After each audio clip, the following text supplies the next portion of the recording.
भारत की राजनीति में एक नाम जिसे सुनते ही विपक्षी खेमे में हलचल मच जाती है। एक ऐसा व्यक्ति जिसके पास ना तो कोई करिश्माई शक्ति है और ना ही कोई जादू, फिर भी पिछले एक दशक से भारतीय राजनीति की बिसात पर वही राजा है। लोग उन्हें आधुनिक चाणक्य कहते हैं। इस वीडियो में हम बात करेंगे देश के गृह मंत्री अमित शाह की कि ऐसी आखिर कौन सी पावर है जो उन्हें इतनी शक्तिशाली बनाती है। आखिर क्यों अमित शाह के नाम से विपक्ष की रातों की नींद उड़ जाती है।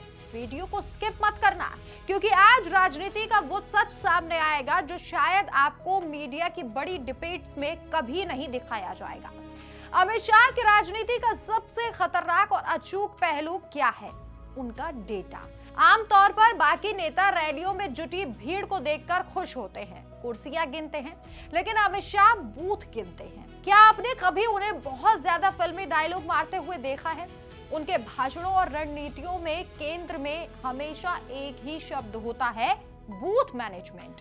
शाह का सीधा सा मंत्र है, अगर बूथ जीत लिया तो चुनाव जीत लिया। शाह की राजनीति में अनुमान या तुक्के नाम की कोई जगह नहीं है। वो हवा में तीर नहीं चलाते। हर सीट का डेटा, हर जाति का समीकरण और हर विरोधी की कमजोरी, सब कुछ उनकी फाइल में तैयार रहता है।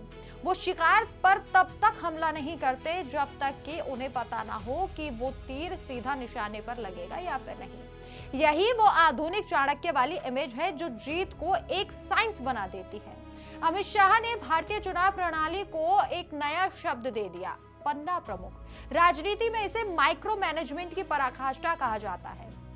वोटर लिस्ट के एक सिंगल पन्ने में जितने नाम होते हैं, शाह ने उस पन्ने की जिम्मेदारी भी एक समर्पित कार्यकर्ता को सौंप दी। इसका मतलब कि चुनाव के दिन सुबह 10 बजे तक कितने वोट पड़े, दोपहर 2 बजे तक कौन सा वोटर घर से नहीं निकला और किसे बूथ तक लाना है, इस स्तर की पल पल की जानकारी सीधे कंट्रोल रूम तक पहुंचती है। जहां विपक्ष सोशल मीडिया पर ट्रेंड्स देख रहा होता है, वहां अमित शाह की जमीनी सेना पर हर एक वोटर के दरवाजे पर दस्तक दे रही होती है।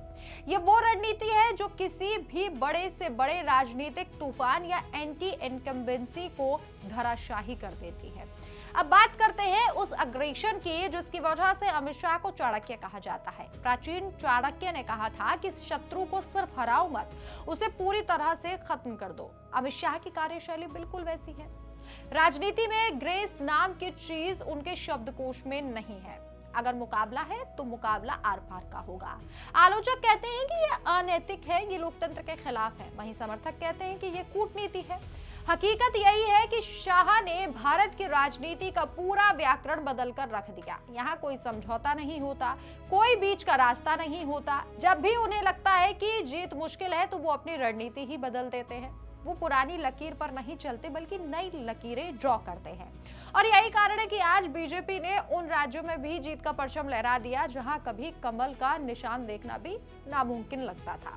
अमित शाह के बारे में सबसे दिलचस्प और हैरान कर देने वाली बात यह है कि वो अपनी छवि को लेकर कभी परेशान नहीं होते। वो इस बात की परवाह नहीं करते कि लुटियंस मीडिया उनके बारे में क्या लिख रहा है या विदेशी अखबार उन्हें किस नजरिए से देख रहा है।